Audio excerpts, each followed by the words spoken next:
नमस्कार साथियों, एक बार पुनः आपका जीके शॉर्ट टेबल में स्वागत है। बहुत सारे विद्यार्थियों के बार बार कमेंट आ रहे थे कि सर हमें नवीनतम राजस्थान की जो जियोग्राफी है और नवीनतम जो जिले और संभाग है उनके अनुसार हमें जियोग्राफी पढ़ाएं। तो दोस्तों, आप सभी के अब इंतजार की घड़ियां खत्म हो गई है। आज से हम यानी 10 जून से हम राजस्थान की सीईटी 10+2, राजस्थान की सीईटी ग्रेजुएशन लेवल, इसके अलावा राजस्थान पटवार भर्ती जिसकी वित्त विभाग से मंजूरी मिल चुकी है, उसकी विज्ञप्ति जल्दी आएगी।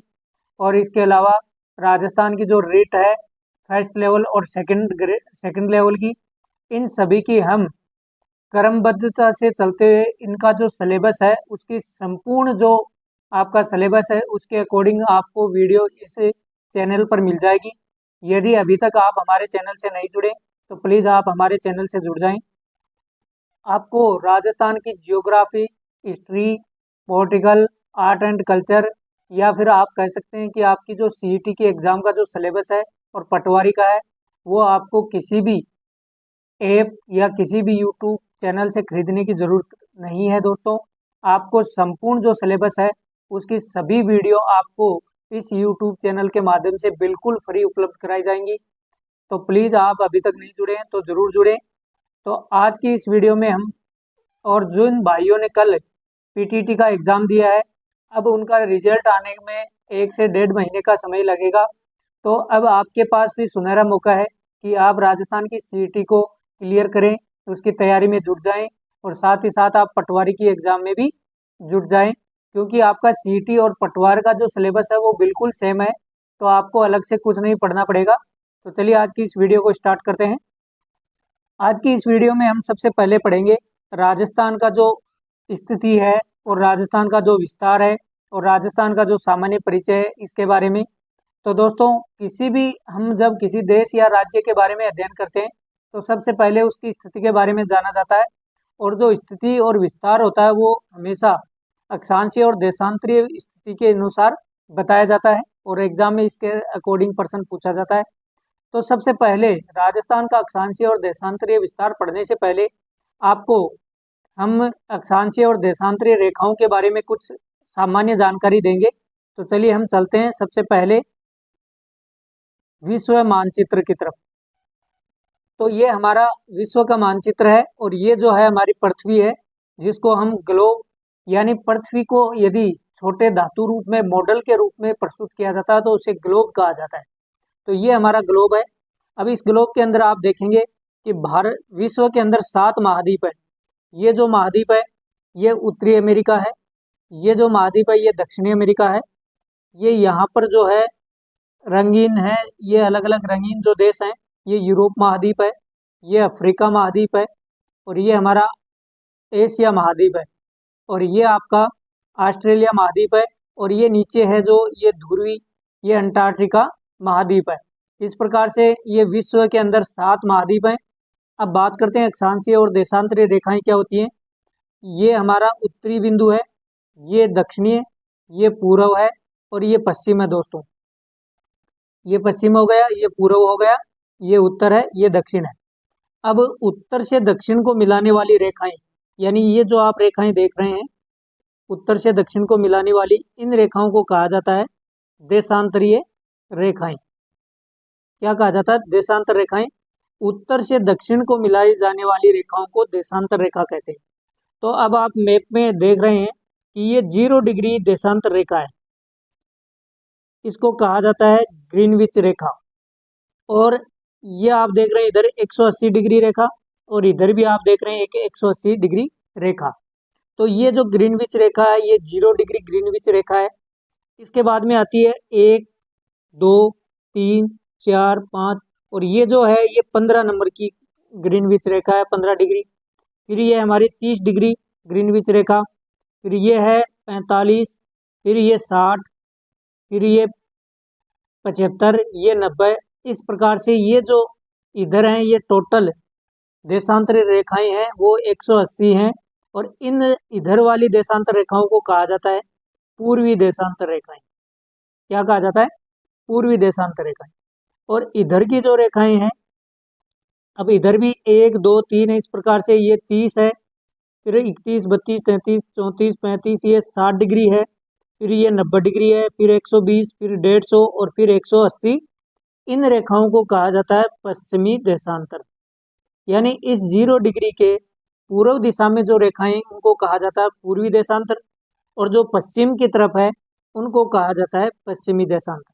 अब आप मैप के अंदर देखेंगे भारत कहाँ पर है, ये है, और ये 0 डिग्री देशांतर है। इधर वाली क्या है, पूर्वी देशांतर रेखाएं, इधर वाली पश्चिम देशांतर रेखाएं। तो अब आपसे मैं पूछूं कि क्या भारत के अंदर से कोई पूर्वी देशांतर रेखा या पश्चिमी देशांतर रेखा गुजरती है, तो आपका उत्तर होगा नहीं। क्यों? क्योंकि ये जो इधर की रेखाएं इनको कहा जाता है पश्चिमी देशांतर, और भारत के अंदर सारी जो रेखाएं गुजरती हैं, ये है हमारी 60, 61, 62, ये जो रेखाएं गुजरती हैं भारत के अंदर, ये किस प्रकार की देशांतर रेखाएं होंगी, पूर्वी देशांतर रेखाएं होंगी। तो आपको ये बात क्लियर हो चुकी है कि भारत के अंदर अगर कोई भी पश्चिमी देशांतर रेखा नहीं गुजरती, तो राजस्थान के अंदर से भी कोई पश्चिमी देशांतर रेखा नहीं गुजरेगी। ठीक है दोस्तों, अब बात करें देशांतर रेखाएं कुल होती कितनी है, तो 180 इधर है, 180 इधर है, तो 180 180 कितने होते हैं, 360, और एक ये जोड़े 0 डिग्री तो होती है 361। लेकिन आपको दोस्तों ध्यान देना है कि ये 180 डिग्री देशांतर रेखा इधर भी है और ये इधर भी है, इसको 2 बार काउंट कर लिया, तो इसलिए इस 361 में से वापस एक घटाते थे, तो कुल देशांतर रेखाओं की संख्या कितनी आ जाएगी आपके पास,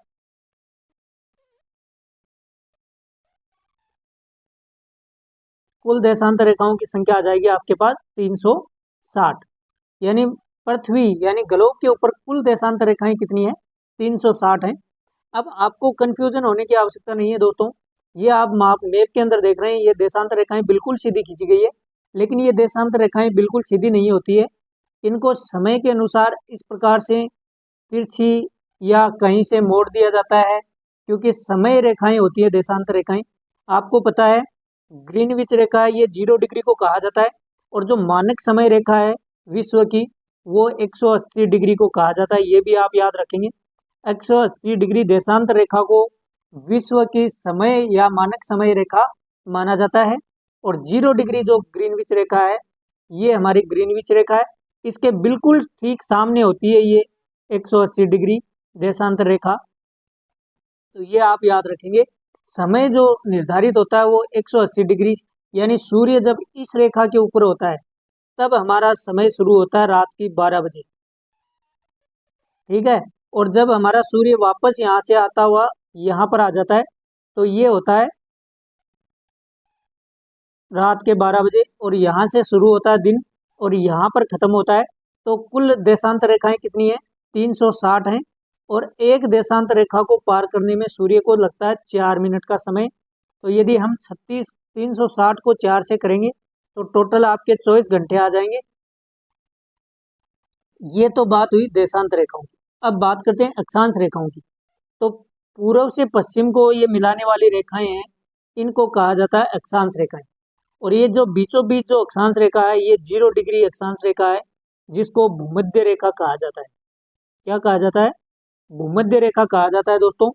इसके अलावा अब बात करते हैं यहाँ से 0 से 1 2 3 4 5 इस प्रकार से ये 10 डिग्री अक्षांश रेखा है, फिर 11 डिग्री 12 13 14 20 डिग्री अक्षांश रेखा है, और ये हमारी है 30 डिग्री अक्षांश रेखा। तो यहाँ पर जो ये आप देख रहे हैं बिंदु बिंदु से खींची हुई एक रेखा है, ये है 23.5 डिग्री, 23.5 डिग्री अक्षांश रेखा है ये, जो कि भारत के बीचों बीच से गुजरती है, और ये भारत के 8 राज्यों से गुजरती है। इसको कहा जाता है कर्क रेखा। क्या कहा जाता है, कर्क रेखा कहा जाता है। और ये 0 डिग्री जो अक्षांश रेखा है इसको कहा जाता है भूमध्य रेखा। और आप एक ये नीचे और देख रहे हैं 23.5 डिग्री,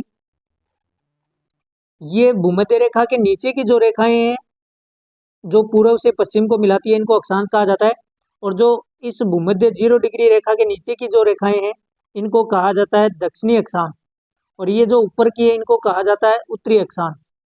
तो ये 23.5 डिग्री उत्तरी अक्षांश है, इसको कहा जाता है कर्क रेखा, और जो नीचे 23.5 डिग्री दक्षिणी अक्षांश है इसको कहा जाता है मकर रेखा।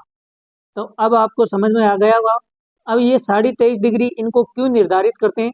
क्योंकि सूर्य की जो गति है दोस्तों, सूर्य है वो जब सर्दियाँ आती है तब अंतिम छोर होता है इसका, तो वो होता है भूमध्य मकर रेखा, और फिर वापस इस भूमध्य पर आता है, फिर इधर आता है कर्क रेखा। यानी इस कर्क रेखा से ऊपर नहीं जाता है सूर्य, यहाँ पर चमकता है सूर्य कर्क रेखा, फिर वापस इधर आता है। तो जो सूर्य है वो इस प्रकार से इसके बीच में ही गति करता है, इसलिए इन 23.5 रेखाओं को नाम दिया गया है दोस्तों। अब सूर्य 3 महीने यहाँ से इधर जाता है, फिर वापस 3 महीने आता है, फिर वापस 3 जाता है, फिर वापस 3 जाता है, तो 6 6 महीने यानी कुल 12 महीने का वर्ष होता है। ये बात हुई अक्षांश और देशांतरी रेखाओं की। अब आपने मैप में देखा कि ये 0 डिग्री है, तो इधर की जो है वो पूर्वी देशांतर है, तो भारत के अंदर से पूर्वी देशांतर रेखाएं गुजरेंगी, पश्चिमी देशांतर रेखाएं नहीं गुजरेंगी। और ये 0 डिग्री अक्षांश है जो कि भारत के बहुत नीचे से गुजरती है। तो ये जो दक्षिणी अक्षांश रेखाएं हैं ये भारत से नहीं गुजरेंगी एक भी, बल्कि क्या गुजरेंगी, उत्तरी अक्षांश रेखाएं गुजरेंगी। अब हम भारत की तरफ चलते हैं। विश्व के मैप को हम एक कागज पर लेते हैं, तो इस प्रकार है, ये विश्व का मैप है। ये उत्तरी अक्षांश, ये उत्तरी अमेरिका, ये दक्षिणी अमेरिका, ये ऑस्ट्रेलिया, ये एशिया, ये यूरोप और ये अफ्रीका। अब ये हमारा भारत है। ये 0 डिग्री भूमध्य रेखा अक्षांश हो गई, और ये 0 डिग्री देशांतर रेखा हो गई। तो भारत ये हो गया उत्तर, ये दक्षिण, ये पश्चिम, ये पूर्व। अब बात करें, आपसे पूछा जाए कि भारत विश्व में कहाँ स्थित है, तो आप बताएंगे उत्तर पूर्व दिशा में। कहाँ पर? उत्तरी पूर्वी गोलार्ध, यानी विश्व को क्या कहा जाता है, गोलार्ध यानी ग्लोब, गोलार्ध में स्थित है। भारत कौन से गोलार्ध में स्थित है? इस गोलार्ध में स्थित है, और इस गोलार्ध को क्या कहते हैं, उत्तर पूर्वी गोलार्ध कहा जाता है। ये रहा आपका भारत। तो अगर आपसे पूछा जाए कि राजस्थान विश्व के किस गोलार्ध में स्थित है, तो भारत यदि उत्तरी पूर्वी गोलार्ध में है तो राजस्थान भी भारत का ही भाग है। तो राजस्थान भी कहाँ पर स्थित है? विश्व के अनुसार उत्तरी पूर्वी गोलार्ध के अंदर स्थित है दोस्तों। तो ये आपका क्लियर हो गया होगा कि राजस्थान की स्थिति कहाँ है विश्व के अंदर, तो वो है उत्तरी पूर्वी गोलार्ध। इसको कहा जाता है उत्तरी पश्चिमी गोलार्ध, इसको कहा जाता है दक्षिणी पश्चिमी गोलार्ध, और इसको कहा जाता है दक्षिणी पूर्वी गोलार्ध। अब ये तो बात हो गई विश्व की। अब चलते हैं हम एशिया महाद्वीप की तरफ। तो एशिया महाद्वीप को भी ऐसे बीचों बीच से रेखा गुजरती है, देशांतर रेखा, और ये एक रेखा गुजरती है बीच से जो कि अक्षांश रेखा है, और ये उत्तरी अक्षांश रेखा है। ये इसको दो भागों में बांटती है, और इधर एशिया को ये देशांतर रेखा दो भागों में बांटती है। अब ये हो गया उत्तरी पूर्वी गोलार्ध, और ये हो गया उत्तरी पश्चिमी गोलार्ध, और ये हो गया हमारा दक्षिणी पश्चिमी गोलार्ध, और ये हो गया हमारा दक्षिणी पूर्वी गोलार्ध। अब आपसे पूछा जाए कि भारत है वो एशिया की बात कर रहे हैं, विश्व की नहीं। किसकी बात कर रहे हैं? एशिया महाद्वीप के अंदर भारत कहाँ स्थित है, तो किस गोलार्ध में स्थित है? पश्चिमी दक्षिणी गोलार्ध में स्थित है, ये रहा। तो भारत यदि दक्षिणी पश्चिमी गोलार्ध में है तो राजस्थान भी किस गोलार्ध में स्थित होगा? दक्षिणी पश्चिमी गोलार्ध के अंदर स्थित होगा दोस्तों। और अगर बात करें तो भारत की जो स्थिति है इसको लेकर जो भूगोलवेता है वो एक मत नहीं है। कुछ भूगोलवेता इसको, भारत को है वो एशिया के दक्षिणी भाग में मानते हैं। कहाँ में मानते हैं? दक्षिणी भाग में स्थित है। और वैसे अगर एशिया महाद्वीप के अंदर इसकी स्थिति देखी जाए तो इसकी दक्षिणी पश्चिमी स्थिति है भारत की। अब बात करते हैं हम भारत के अंदर राजस्थान की जो स्थिति है उसके बारे में। तो सबसे पहले हम जानेंगे कि भारत का जो अक्षांशीय और देशांतरीय विस्तार है वो कितना है। तो आपको पता होगा कि उत्तरी अक्षांश 0 डिग्री है, वो भारत के बिल्कुल नीचे से गुजरती है। फिर उसके बाद में 1 डिग्री आता है, फिर 2 डिग्री, 3 डिग्री। और जो भारत का पहला बिंदु है जो भारत को अक्षांश रेखा छूती है वो 6 डिग्री और 45 मिनट उत्तरी अक्षांश छूती है, और जिसको कहा जाता है इंदिरा पॉइंट दोस्तों। यानी भारत का दक्षिणतम बिंदु माना जाता है वो 6 डिग्री 45 मिनट उत्तरी अक्षांश को, जिसको इंदिरा पॉइंट कहा जाता है। फिर 6 के बाद में आता है 7 डिग्री, फिर 8 डिग्री। और भारत के भूखंड की अगर बात करें, क्योंकि ये अंडमान निकोबार क्या है, एक द्वीप समूह है। यदि केवल भारत के भूखंड की बात करें दक्षिणतम बिंदु की, तो वो हमारा है 8 डिग्री 4 मिनट उत्तरी अक्षांश, और जो कहाँ पर है? कन्याकुमारी है। इस बिंदु का क्या नाम है? कन्याकुमारी है, जो कि हमारे तमिलनाडु का अंदर स्थित है। 8 डिग्री 4 मिनट उत्तरी अक्षांश है। और यदि पूरे भारत की बात की जाए तो 6 डिग्री 45 मिनट है, जो कि इंदिरा पॉइंट है। और अगर भारतीय भूखंड की बात की जाए तो 8 डिग्री 4 उत्तरी अक्षांश कन्याकुमारी है। अब बात करें हम राजस्थान भारत के दक्षिणतम बिंदु की, ये रहा, इसको कहा जाता है इंदिरा कोल। और ये हमारा है दक्षिणतम उत्तरी बिंदु है, इसको कहा जाता है 37 डिग्री 68 मिनट उत्तरी अक्षांश। ये हमारा क्या हो गया, ये हमारा भारत का उत्तरी बिंदु हो गया, जिसका नाम क्या है, इंदिरा कोल, जो कि जम्मू कश्मीर के अंदर स्थित है। अब बात करते हैं हम देशांतरीय रेखाओं की। तो भारत को जो पहली देशांतर रेखा छूती है वो गुजरात के अंदर छूती है। गुहार मोती नामक स्थान है जो कि कच्छ के अंदर स्थित है। और ये जो रेखा है, ये देशांतर रेखा है हमारी कौन सी, 68 डिग्री 7 मिनट पूर्वी देशांतर रेखा कहा जाता है इसको। तो ये आप याद रखेंगे। फिर यहाँ से होते हुए ये जो रेखा जाती है, और भारत का जो दक्षिण पूर्वी बिंदु है वो है किबुथु नाम का स्थान, जो कि अरुणाचल प्रदेश के अंदर स्थित है। और ये अंतिम बिंदु है भारत का देशांतरीय 97 डिग्री 25 पूर्वी देशांतर है। और इसको भी पूर्वी देशांतर कहते हैं, उसको उत्तरी अक्षांश और इसको उत्तरी अक्षांश। तो आपको पता है, हमने पहले बताया विश्व के अंदर भारत के अंदर दक्षिणी अक्षांश नहीं गुजरता और भारत के अंदर पश्चिमी देशांतर भी नहीं गुजरता। ये बात हमने की है भारत की। और भारत की आपको पता है, ये उत्तर से दक्षिण की जो लंबाई है 3214 किलोमीटर है और ये है 2933 किलोमीटर है। ये जब हम भारत का भूगोल पढ़ेंगे तब आपको डिटेल से बताएंगे इनके बारे में। तो अब आपको भारत की स्थिति समझ में आ गई, तो अब आपको राजस्थान की भी आ जाएगी दोस्तों। अब हम चलते हैं राजस्थान की तरफ। राजस्थान का जो अक्षांशीय और देशांतरीय विस्तार है वो कितना है, तो आपको पता है राजस्थान का जो अक्षांशीय विस्तार है, जो नीचे की बिंदु आपने पढ़ा था, 8 डिग्री 4 मिनट। फिर 8 डिग्री 4 मिनट से 9, 10, 11, 12, 13, इस प्रकार से राजस्थान को जो बिंदु छूता है वो है 23 डिग्री 03 मिनट उत्तरी अक्षांश। और इस स्थान का नाम है बोरकुंड गांव, जो कि बांसवाड़ा के अंदर स्थित है। यानी राजस्थान का जो दक्षिणतम बिंदु है वो 23 डिग्री 03 उत्तरी अक्षांश बोरकुंड बांसवाड़ा है दोस्तों। और फिर 23 के बाद में 24, 25, 26, 27, 28, इस प्रकार से राजस्थान का जो उत्तरी बिंदु है वो है 30 डिग्री 12 मिनट उत्तरी अक्षांश, जो कि कोणा गांव है। और ये श्री गंगानगर के अंदर स्थित है। किस जिले के अंदर, श्री गंगानगर जिले के अंदर स्थित है। अब बात करें इन अक्षांश रेखाओं के बीच का जो अंतर है 23 डिग्री 3 मिनट और 30 डिग्री 12 मिनट का जो अंतर है वो है 60 डिग्री 9 मिनट अक्षांश। इनका अंतर कितना है, 60 डिग्री 9 मिनट अक्षांश इनका अंतर है दोनों का। फिर बात करते हैं, ये उत्तर से दक्षिण की जो राजस्थान की लंबाई है वो 826 किलोमीटर है। तो ये आप याद रखेंगे, यानी कोणा गांव से बोरकुंड की जो लंबाई है वो है 826 किलोमीटर। अब बात करते हैं राजस्थान के पश्चिमी बिंदु की, तो ये है 69 डिग्री 30 पूर्वी देशांतर कटरा गांव, जो कि सम तहसील जैसलमेर के अंदर स्थित है दोस्तों। और फिर बात करते हैं हमारे पूर्वी बिंदु की, जो कि धौलपुर के अंदर स्थित है, 78 डिग्री 17 मिनट पूर्वी देशांतर, जो कि सिलावट गांव है। आपको कई कई गांव गाइडों के अंदर सिलाव गांव भी लिखा हुआ मिलेगा, लेकिन इसका शुद्ध सही नाम गांव का सिलावट गांव है। अब इनको आप याद कैसे रखेंगे, तो बांसवाड़ा बोरकुंड वैसे ब हो जाएगा। फिर आता है ये जो आकृति है, ये यहाँ पर त्रिभुज की सी आकृति बनती है, कोण, तो ये हो गया हमारा कोणा गांव, जो कि गंगानगर के स्थित है।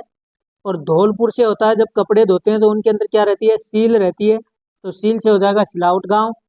और ये जैसलमेर है, यहाँ पर पानी की कमी है तो कटोरा लेकर हम क्या करते हैं, पानी लाने जाते हैं। तो ये बात हो गई राजस्थान के उत्तर, दक्षिण, पूर्व, पश्चिम बिंदु की, कि कौन सा बिंदु किस गांव के अंदर और किस जिले के अंदर स्थित है। अब बात करते हैं कर्क रेखा की। कर्क रेखा वो भारत के 8 राज्यों से गुजरती है और राजस्थान के अंदर से कर्क रेखा गुजरती है, वो 26 किलोमीटर गुजरती है। और राजस्थान के 2 जिलों से होकर ये रेखा गुजरती है, एक तो है डूंगरपुर और दूसरा क्या है हमारा बांसवाड़ा। एक तो डूंगरपुर, दूसरा बांसवाड़ा। बांसवाड़ा को ये दो बराबर भागों में बांटती है। एग्जाम में कई बार ये क्वेश्चन आया हुआ है कि राजस्थान, कर्क रेखा राजस्थान के किस जिले को दो बराबर भागों में बांटती है, तो वो हमारा बांसवाड़ा। क्योंकि बच्चे अक्सर कंफ्यूज हो जाते हैं कि ये बांसवाड़ा से ज़्यादा गुजरती है या फिर डूंगरपुर से गुजरती है। तो आपको बता दूं, राजस्थान के अंदर कर्क रेखा वो 26 किलोमीटर गुजरती है, जिसमें से 23 किलोमीटर है वो बांसवाड़ा से और 3 किलोमीटर है वो डूंगरपुर से। यानी डूंगरपुर को ये मात्र छूती हुई गुजरती है और बांसवाड़ा के बीचों बीच से गुजरती है कर्क रेखा, जो कि 23.5 डिग्री उत्तरी अक्षांश को कहा जाता है। अब ये जो कर्क रेखा है दोस्तों, अब आपको मैंने विश्व के मानचित्र के अंदर बताया था, ये हमारी कर्क रेखा है, ये भूमध्य रेखा और ये मकर रेखा। तो यहाँ पर जो सूर्य है वो 21 जून को चमकता है बिल्कुल सीधा, और 21 जून को जब सूर्य है बिल्कुल सिर के ऊपर चमकता है तो आपकी क्या नहीं बनती, शैडो। शैडो किसको कहते हैं, छाया को कहते हैं। आपकी छाया नहीं बनती है, तो इसको कहा जाता है 21 जून को नो शैडो जोन, यानी छाया नहीं बनने वाला जोन राजस्थान के किस जिले के अंदर स्थित है, तो वो बांसवाड़ा के अंदर स्थित है। दोस्तों 21 जून को बांसवाड़ा के जो नागरिक हैं उनके ऊपर सूर्य चमकता है बिल्कुल सिद्ध में, जिसके कारण से छाया नहीं बनती। और राजस्थान के अंदर बात करें, सर्वाधिक तिरछी रेख सूर्य की किरणें किस जिले के अंदर पड़ती हैं, तो वो हमारा गंगानगर। क्योंकि सूर्य यहाँ पर है, तो यहाँ से सबसे ज्यादा दूरी पर स्थित जिला कौन सा है, तो वो है हमारा गंगानगर। एग्जाम में क्वेश्चन आ सकता है कि कर्क रेखा से सर्वाधिक दूरी पर स्थित जिला कौन सा है, तो वो हमारा गंगानगर होगा, क्योंकि ये हमारा उत्तरी बिंदु है। अब सूर्य क्या करता है, 21 जून को यहाँ चमकता है, फिर 21 जून से पुनः ये भूमध्य रेखा की तरफ गति करने लगता है और यहाँ पर भूमध्य रेखा पर पहुँचता है ये 23 सितंबर को। कब पहुँचता है, 23 सितंबर को सूर्य कहाँ चमकता है, बिल्कुल भूमध्य रेखा पर चमकता है। तो उत्तरी गोलार्ध और दक्षिणी गोलार्ध में दिन रात क्या होते हैं, बिल्कुल समान होते हैं।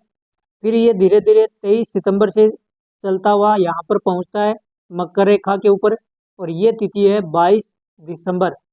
तो आपसे एग्जाम में क्वेश्चन पूछ सकते हैं कि राजस्थान के अंदर सबसे लंबी रात और सबसे छोटा दिन कब होता है, तो वो है हमारा 22 दिसंबर होता है। तो 22 दिसंबर को सूर्य मकर रेखा के ऊपर होता है, फिर पुनः मकर रेखा से धीरे धीरे ये इधर आता है और सूर्य वापस इस रेखा पर आ जाता है, किस रेखा के ऊपर, भूमध्य रेखा पर, और ये आता है 21 मार्च को। और फिर 21 मार्च से फिर आता है और 21 जून को कहाँ जाता है, कर्क रेखा के ऊपर आता है। तो 21 जून को बाहर राजस्थान के अंदर सबसे लंबा दिन और सबसे छोटी रात होती है 21 जून। और अगर बात करें 22 दिसंबर, तो 22 दिसंबर को राजस्थान के अंदर सबसे लंबी रात और सबसे छोटा दिन होता है, तो ये आप याद रखेंगे। और 21 मार्च और 23 सितंबर को जो सूर्य है वो इस भूमध्य रेखा के ऊपर होता है, तो दिन रात है वो बिल्कुल समान होते हैं 12-12 घंटे के, तो ये भी आप याद रखेंगे। अब बात करते हैं 76 डिग्री देशांतर रेखा, यानी ये हमारा जो बीचों बीच यहाँ से गुजरती है 69, फिर 70, 71, 72, 73, 74, 75, 76, ये जो 76 देशांतर रेखा है ये राजस्थान के जयपुर जिले के अंदर से होकर गुजरती है। ये भी एग्जाम में क्वेश्चन आया हुआ है कि जयपुर किस देशांतर के ऊपर स्थित है, तो वो है 76 डिग्री देशांतर रेखा के ऊपर। और बात करें हम देशांतर रेखाओं का अंतर, तो 69 डिग्री 30 और 78 डिग्री 17 मिनट का जो अंतर है वो है 8 डिग्री 47 देशांतर अंतर है इसका। तो ये थे राजस्थान के बारे में अक्षांशीय और देशांतरीय विस्तार के बारे में। अब हम बात करते हैं राजस्थान के सामान्य परिचय के बारे में। तो आपसे एग्जाम में क्वेश्चन आता है इसके नामकरण को लेकर। तो हम जो वर्तमान में राजस्थान का जो रूप देखते हैं, ये स्वरूप कब अस्तित्व में आया था, तो ये आया था 1 नवंबर 1956 को आया था। जब हम एकीकरण पढ़ेंगे तब आपको इसके बारे में बताएंगे, और वैसे एकीकरण की एक वीडियो डाली हुई है तो आप उसको भी देख सकते हैं। तो राजस्थान का जो वर्तमान स्वरूप है ये इस प्रकार अस्तित्व में आया था, पहले इस प्रकार से नहीं था राजस्थान।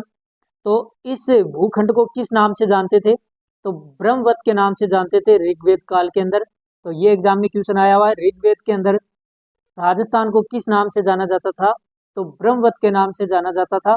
यानी हमारे सिंधु नदी का जो आसपास का पंजाब, हरियाणा, राजस्थान, दिल्ली, ये जो क्षेत्र है इसको संपूर्ण क्षेत्र को क्या कहा जाता था? ब्रह्मवत कहा जाता था। फिर बात करते हैं मरुकांतर। तो ये रामायण के अंदर इस भाग को मरुकांतर कहा जाता था, क्योंकि यहाँ पर रेगिस्तान पाया जाता है, जिसके कारण से इसको मरुकांतर कहा जाता था। राजस्थान आदित्य ये कहा गया बसंतगढ़ शिलालेख, जो कि सिरोही के अंदर स्थित है, और खिमणी माता का जो मंदिर है उसके अंदर स्थित है बसंतगढ़ शिलालेख। तो आपसे क्वेश्चन आ सकता है कि राजस्थान आदित्य नाम राजस्थान का किस शिलालेख में कहा गया? तो वो बसंतगढ़ शिलालेख, जो कि कहाँ पर स्थित है? सिरोही के अंदर स्थित है, खिमणी माता के मंदिर में स्थित है ये शिलालेख। और एग्जाम में क्वेश्चन आ सकता है कि सर्वप्रथम राजस्थान शब्द का जो लिखित साक्ष्य मिलता है तो वो कहाँ मिलता है? बसंतगढ़ शिलालेख के अंदर मिलता है। इसके अंदर देखो राजस्थान और आदित्य नाम से मिलकर ये शब्द बना है। फिर बात करते हैं राजस्थान शब्द का सर्वप्रथम प्रयोग किस पुस्तक के अंदर हुआ है? तो वो मोहनोत्तनैंसी की एक पुस्तक है, मोहनोत्तनैंसी ख्यात। इसको राजस्थान का अबुल फजल भी कहा जाता है। और ये जसवंत सिंह प्रथम, जो कि मारवाड़ के शासक थे, उनके दरबारी कवि थे। तो इन्होंने एक पुस्तक लिखी थी मोहनोत्तनैंसी ख्यात, जिसके अंदर इसने राजस्थान शब्द का प्रयोग किया। लेकिन दोस्तों, इन्होंने जो राजस्थान शब्द का प्रयोग किया था ये राजस्थान भूखंड के लिए नहीं किया था, ये आप ध्यान देंगे।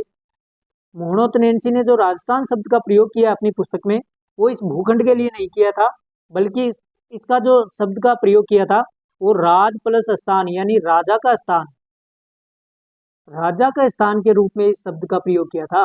कि यानी राजा जहां बैठता है उसको क्या कहा जाता है? राजस्थान कहा जाता है। यानी इसने इस भूखंड को राजस्थान नहीं कहा, बल्कि राजा के स्थान को राजस्थान कहा। तो ये बात आप याद रखेंगे।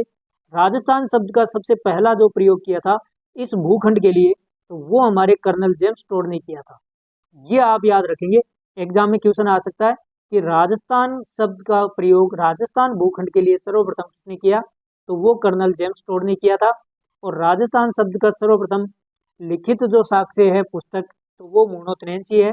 अब बात करते हैं इस भूखंड के लिए सर्वप्रथम नाम किसने दिया? इस पूरे भूखंड के लिए सर्वप्रथम किस व्यक्ति ने नाम का प्रयोग किया और कौन से नाम का किया? तो वो है राजपूताना। इस भूखंड के लिए सर्वप्रथम राजपूताना शब्द का जो प्रयोग किया वो जॉर्ज थॉमस ने किया था दोस्तों। अब ये जॉर्ज थॉमस है, इनके बारे में आपको थोड़ा बहुत जानना है, क्योंकि ये जॉर्ज थॉमस है, इन्होंने ये शब्द का प्रयोग किया, लेकिन इनका कोई भी लिखित आपको साक्ष्य नहीं मिलता कि इन्होंने इस शब्द का प्रयोग कहाँ किया। लेकिन इनके एक शिष्य थे विलियम फ्रैंकलिन, और इन विलियम फ्रैंकलिन ने एक पुस्तक लिखी थी military memorials of mister George Thomas, जो कि 1805 ईस्वी के अंदर प्रकाशित हुई थी। इस पुस्तक के जो लेखक हैं वो विलियम फ्रैंकलिन है, जो कि जॉर्ज थॉमस के शिष्य हैं। और इन्होंने लिखी थी कि जो मिलिट्री मेमोरियल्स यानी यादगार George Thomas, mister George Thomas की यादें। और उसके अंदर इन्होंने बताया कि इस भूखंड के लिए जॉर्ज थॉमस ने राजपूताना शब्द का प्रयोग किया इस पुस्तक के अंदर। एग्जाम में क्वेश्चन में पूछ सकते हैं आपको military memorials of mister George Thomas पुस्तक किसकी है? तो ज़्यादातर बच्चे इसको जॉर्ज थॉमस कर देते हैं, लेकिन ये इनके शिष्य हैं विलियम फ्रैंकलिन ने की थी, और ये 1805 में प्रकाशित हुई थी। ये भी एग्जाम में क्वेश्चन आया हुआ है। और जॉर्ज थॉमस है वो किस देश के निवासी हैं? तो ये है आयरलैंड के निवासी थे। तो ये आप याद रखेंगे, ये भी एग्जाम में क्वेश्चन आया हुआ है। अब बात करते हैं हम राजस्थान, रजवाड़ा और राजस्थान शब्द का प्रयोग किसने किया सर्वप्रथम इस भूभाग के लिए? तो वो है हमारे कर्नल जेम्स टोड, जिनको घोड़े वाले बाबा या राजस्थान इतिहास के जनक या पिता कहा जाता है, क्योंकि इन्होंने सबसे पहले राजस्थान का जो इतिहास है उसका वैज्ञानिक अध्ययन करने का प्रयास कर्नल जेम्स टोड ने किया था, जिसके कारण से इसे राजस्थान इतिहास का पिता कहा जाता है। इनकी एक पुस्तक है the analysis and activities of Rajasthan, जो कि प्रकाशित हुई थी 1829 ईस्वी के अंदर। इस पुस्तक के अंदर इन्होंने राजस्थान रजवाड़ा शब्द का पहले प्रयोग किया, उसके बाद में इसको संशोधन करके इन्होंने इसका नाम राजस्थान शब्द का प्रयोग किया। तो राजस्थान भूखंड के लिए राजस्थान शब्द का सर्वप्रथम प्रयोग किसने किया? कर्नल जेम्स टोड ने किया था, अपनी इस पुस्तक के अंदर किया, जो कि 1829 ईस्वी के अंदर ये पुस्तक प्रकाशित हुई थी दोस्तों। और इस पुस्तक का जो संपादन है वो विलियम क्रुक, ये नाम भी आप याद रखेंगे, विलियम क्रुक, जो कि इनके ही शिष्य थे कर्नल जेम्स टोड के। और इनको इन्होंने इस पुस्तक का संपादन किया था दोस्तों विलियम क्रूक ने। तो ये बात आप याद रखेंगे। और इस पुस्तक के लेखक कौन है? कर्नल जेम्स टोड हैं। अब बात करते हैं हम राजस्थान शब्द का एकीकरण के अंदर प्रयोग किस चरण में हुआ था। तो आपको पता है राजस्थान का जो एकीकरण हुआ था वो 7 चरणों के अंदर हुआ था। तो उसमें से किस चरण के अंदर सबसे पहले राजस्थान शब्द का प्रयोग आया? तो आपको पता है द्वितीय चरण के अंदर आया था। पहले चरण का नाम था मत्स्य संघ। तो इसके अंदर कहीं पर भी राजस्थान शब्द का प्रयोग नहीं है। जबकि द्वितीय चरण है उसका नाम था राजस्थान संघ। क्या नाम था? राजस्थान संघ नाम था। तो इसके अंदर राजस्थान शब्द का सबसे पहले प्रयोग हुआ। किस कौन से चरण के अंदर? द्वितीय चरण के अंदर राजस्थान शब्द का प्रयोग हुआ। फिर बात करते हैं राजस्थान शब्द का, राजस्थान नाम को विधिवत रूप से या संवैधानिक मान्यता किस चरण के अंदर दी गई थी? तो वो है हमारे राजस्थान का जो एकीकरण का छठा चरण है उसके अंदर राजस्थान नाम है जो इस भूखंड का, इसको संवैधानिक मान्यता दी गई थी। किस चरण के अंदर? छठे चरण के अंदर। और छठा चरण आपका जो है वो 26 जनवरी 1950 को हुआ था। और जो सातवां चरण है वो 1 नवंबर 1956 को हुआ था। और एग्जाम में क्वेश्चन आ सकता है कि वर्तमान जो राजस्थान का स्वरूप है वो कब अस्तित्व में आया? तो वो 1 नवंबर 1956 को आया था। ये थे राजस्थान के नामकरण से संबंधित जानकारी। अब बात करते हैं हम राजस्थान के कुछ सामान्य परिचय। तो क्षेत्रफल की बात करते हैं। तो राजस्थान का जो क्षेत्रफल है वो 3,42,239 वर्ग किलोमीटर है। अगर इनको हम वर्ग मील में बदलते हैं इकाई को तो आता है 1,32,140 वर्ग मील। तो आपको एग्जाम में कोई भी ऑप्शन दिया हुआ हो सकता है, या तो आपको वर्ग किलोमीटर में दे सकते हैं या फिर आपको वर्ग मील में। तो आपको बड़े ध्यान से देखना है।